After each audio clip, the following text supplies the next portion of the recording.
Welcome to the Wine Lab, the podcast where we explore wine through science, history, culture, and the occasional reminder that grapes are dramatic little organisms with excellent public relations. I'm your host, Andrea Botesato, and today we are continuing our series on the great wine regions of the world with one of the most famous, most beloved, most confusing, and, let's be honest, most intimidating regions of all, Burgundy. Or, as you will see it on French labels, Bourgogne. And since we recently talked about Bordeaux, it is worth pausing on a small linguistic coincidence. Both Bordeaux and Burgundy have become color names, deep wine reds, elegant enough to appear on sweaters, lipstick tubes, leather notebooks, and restaurant walls. But they are not quite the same. Bordeaux, as a color, often suggests a cooler, slightly more purple tone red. Burgundy tends to feel darker, warmer, and earthier. The irony is that in the glass, Bordeaux red wines are often deeper and more opaque, while red Burgundy made from Pinot Noir is usually more translucent. So the colors borrow from wine, but they do not perfectly behave like the wines themselves. Naturally, even the color terminology has decided to be complicated. Wine would not have it any other way. And the comparison does not stop with color. Bordeaux and Burgundy have long been treated as two great symbolic poles of French fine wine, which means people love turning them into a rivalry. Bordeaux is often associated with blends, larger estates, chateau culture, maritime influence, and wines built around structure and ageability. Burgundy is associated with single varietal expression, small parcels, vineyard identity, continental influence, and the idea that the exact site carries the story. So yes, there is a kind of cultural rivalry, but it is better understood as contrast than hostility. Bordeaux can feel grand, architectural, and powerful. Burgundy feels more intimate, elusive, and poetic, which is a very elegant way of saying it may ask you to memorize several vineyard names before dinner. Burgundy does not introduce itself loudly. It does not usually announce the grape variety in bold letters or try to explain itself quickly. Instead, it offers you a village name, a vineyard name, sometimes a walled plot with a history longer than some countries, and expect you to lean in. That is part of its charm and part of its challenge. Burgundy can feel like a region written in code, but the code is not there to exclude you. It is there because in Burgundy, the central story is place, the soil, the exposure, the parcel, and the long human habit of noticing that one small piece of land does not taste exactly like the one beside it. That is the key to understanding Burgundy. The grape matters, of course, but the deeper question is origin. Which village? Which vineyard? Which slope? And whose hands translated that place into wine? Most of Burgundy's fame rests on two grapes, Pinot Noir for red wines and Chardonnay for white wines. There are others, and we will give them their moment, especially Aligoté and Gamay, because every great wine region has supporting characters who deserve more applause. But Burgundy's global reputation was built on the idea of these two grapes, Pinot Noir and Chardonnay. But Burgundy's global reputation was built on the idea that these two grapes, Pinot Noir and Chardonnay, can become radically different wines depending on the exact place where they are grown. Move a few meters, shift the exposure, adjust the drainage, change the depth of limestone or clay, and now the same grape variety speaks with a different accent. This is why Burgundy is often described as one of the clearest expressions of terroir in the wine world. And yes, terroir is one of those words that get overused until it starts sounding a bit like a decorative pillow in a tasting room. But in Burgundy, it has a practical meaning. Geology, topography, climate, vine material, human decision-making, and time all compressed into a glass. Burgundy is located in eastern France, stretching in a long, narrow line from the area around Chablis in the north, down through the famous Côte d'Or, then further south through the Côte Chalonnaise and the Mâconnais. Depending on how broadly you are speaking, you may also hear Beaujolais discussed in relation to Burgundy, although Beaujolais has its own strong identity and is most closely associated with Gamay. For today, we will focus on the classic Burgundy story: Chablis, the Côte d'Or, the Côte Chalonnaise, and the Mâconnais, with a small respectful nod to the grapes and styles that sit just outside the most glamorous spotlight. Let's begin in the north with Chablis. Chablis is Chardonnay, but it is not the buttery, tropical, heavily oaked Chardonnay that some consumers imagine when they hear the grape's name.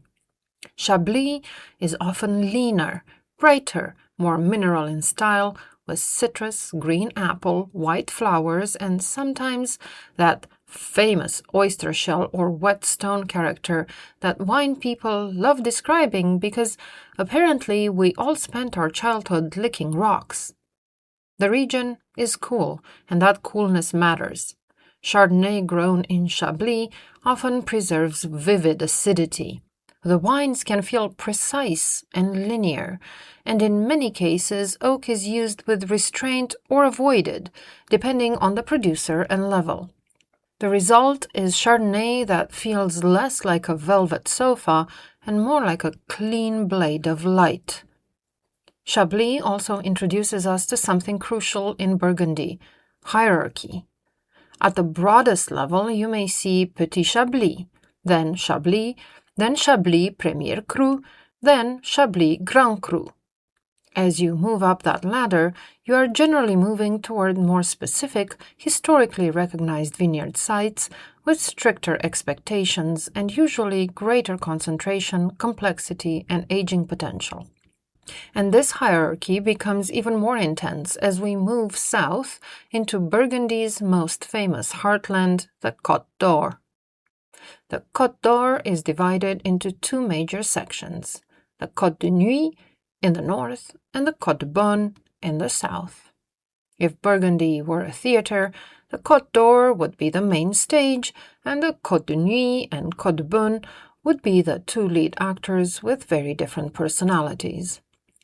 The Côte de Nuit is especially famous for red wines made from Pinot Noir. This is where you find names that made collectors breathe differently: Gevrey-Chambertin, Moret-Saint-Denis, Chambel-Musigny, Beaujeu, Vosne-Romanée. These wines can be powerful, fragrant, structured, delicate, earthy, floral, and hauntingly complex, depending on the site and producer. Pinot Noir is a thin-skinned grape, which means it does not usually give the deep color or massive tanning architecture of something like Cabernet Sauvignon. It is more transparent, both literally and metaphorically. It shows vintage, it shows site, it shows winemaking choices.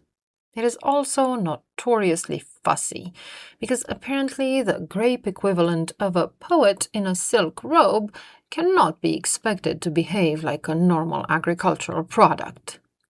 But in Burgundy, that sensitivity is the point.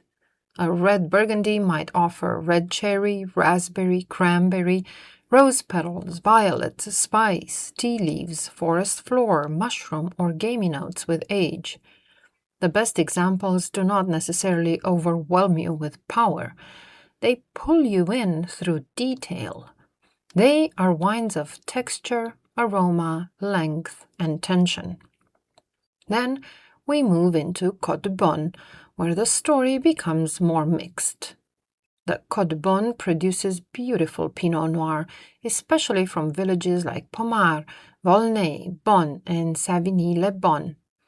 But it is also home to some of the most famous Chardonnay vineyards in the world, including those associated with Meursault, Pouligny-Montrachet, and Chassagne-Montrachet.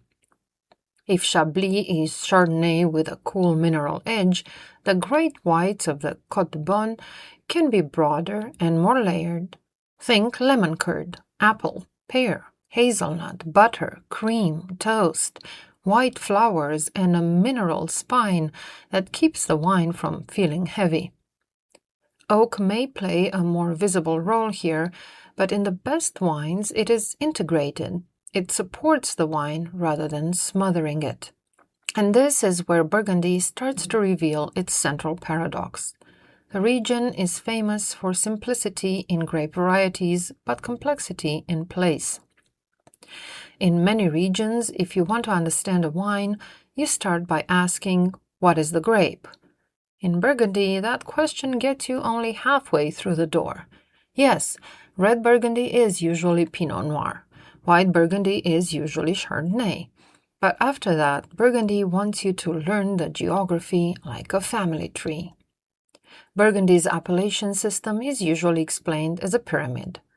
At the foundation, as I mentioned, are regional appellations such as Bourgogne Pinot Noir, Bourgogne Chardonnay, Bourgogne Aligoté, and Crémant de Bourgogne. These wines can come from broader areas and are often the most accessible entry point into Burgundy. Then come village appellations, named after specific communes or villages, such as Pommard, Meursault, Chablis, or Nuits-Saint-Georges. These wines begin to narrow the geographic identity. Then we have Premier Cru wines, which come from officially recognized vineyard sites within a village. On a label, you might see the village name followed by Premier Cru, and then the vineyard name. These are sites with a long reputation for quality and distinctiveness. At the top are Grand Cru wines.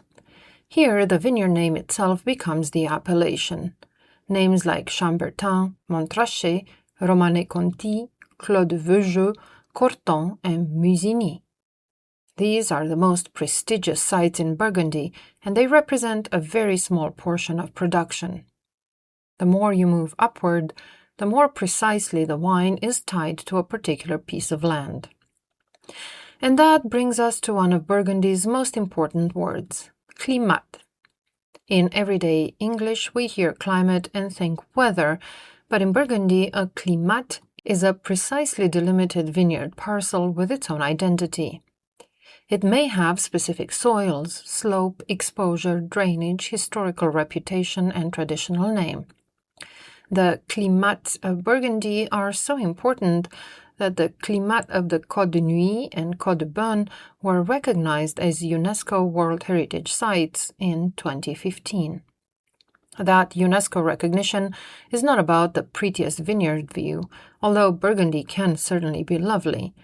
It is about a cultural landscape, a way of organizing land, wine, identity, and history, a system where small differences in place were observed, named, protected, and transmitted across generations. Burgundy has made an art form out of noticing differences that other regions might treat as too small to name. Of course, Burgundy's obsession with place did not appear overnight. Wine has been produced in this region for a very long time. The Romans cultivated vines in Gaul, but Burgundy's identity was strongly shaped during the Middle Ages, especially through monastic communities. Benedictine and Cistercian monks played a major role in observing vineyard differences, maintaining records, and linking wine quality to specific sites. Later, the Dukes of Burgundy added political and economic power to the story. Burgundy was not always the relatively small wine region we imagine today. In the late Middle Ages, the Duchy of Burgundy was wealthy, influential, and culturally sophisticated. Wine was part of that world, tied to status, trade, diplomacy, and identity. One famous historical episode often mentioned in Burgundy's grape story is the 1395 decree of Duke Philip the Bold, who ordered the removal of Gamay from many prestigious vineyards, favoring Pinot Noir. Whether we interpret that decree as quality control, politics, class preference, or an early example of a region deciding what its brand should be, it tells us something important.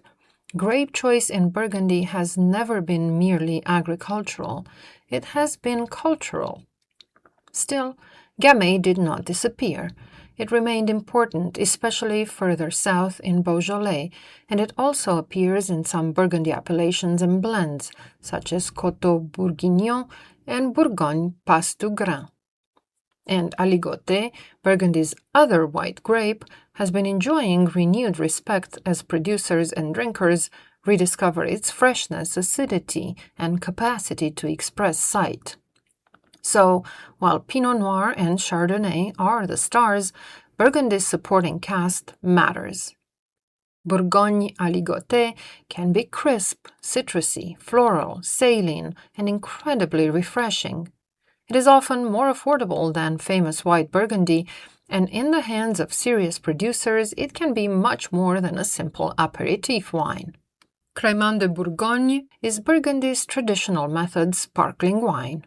These wines can offer a beautiful alternative for sparkling wine lovers, especially when you want brightness, texture, and a sense of Burgundian identity without champagne pricing.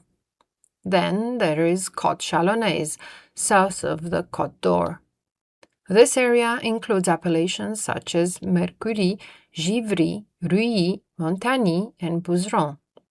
The Côte Chalonnaise can be a wonderful hunting ground for value. You can find expressive Pinot Noir and Chardonnay, as well as excellent Aligoté from Bouzeron, which is especially associated with that grape. The wines may not carry the same global prestige as the most famous villages of the Côte d'Or, but that can be part of their charm. They often offer Burgundy character with less financial drama. And honestly, less financial drama is a valid tasting note. Further south, the Mâconnais is largely white wine country, with Chardonnay at the center. This is where you find names like Mâcon Village, Saint-Véran, Viré-Classé, and Puy-Fuisé. The Mâconnais is generally warmer, and the wines can be riper, fruitier, and more generous, often showing apple, peach, citrus, flowers, and sometimes a creamy or nutty dimension. Puy-Fuisé, in particular, has long been one of the best-known names for the Mâconnais. In recent years, the area has received greater attention for its specific vineyard sites and quality potential, reminding us that Burgundy's geography does not end at the Côte d'Or. Now, let's talk about labels, because Burgundy labels can feel like a puzzle assembled by a committee of medieval cartographers. A Burgundy label may tell you the producer, the appellation, the village, the vineyard, the classification level, the vintage, and sometimes whether the wine was estate bottled, but it may not clearly say Pinot Noir or Chardonnay. So when you pick up a bottle of Burgundy, look first for the place name. If it says Bourgogne Rouge, it is usually Pinot Noir.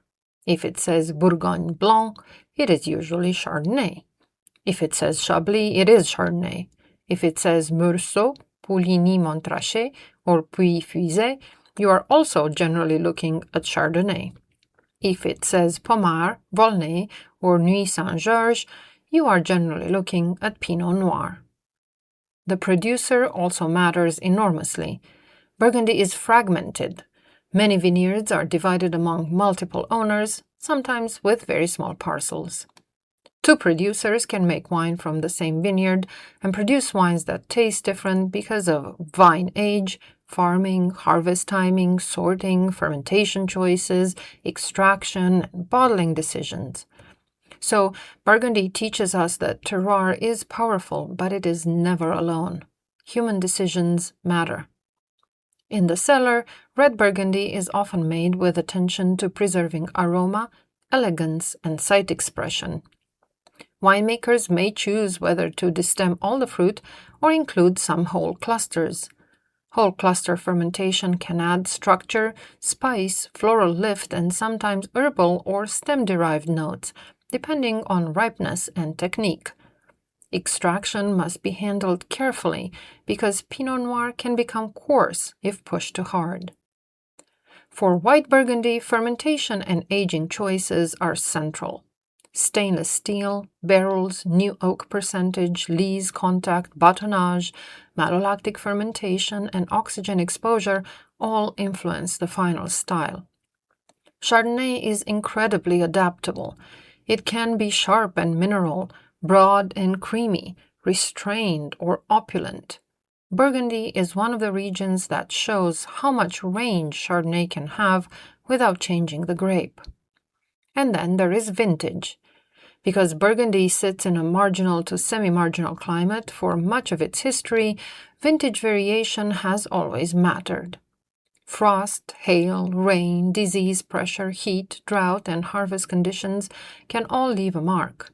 In cooler years, wines may be lighter, more acidic, more delicate. In warmer years, they may be riper, fuller, and more generous. Climate change is now part of Burgundy's story. Warmer growing seasons have affected harvest dates, ripeness patterns, acidity, alcohol, and the way classic vineyard sites express themselves. In some years, warmer conditions can help grapes ripen more reliably.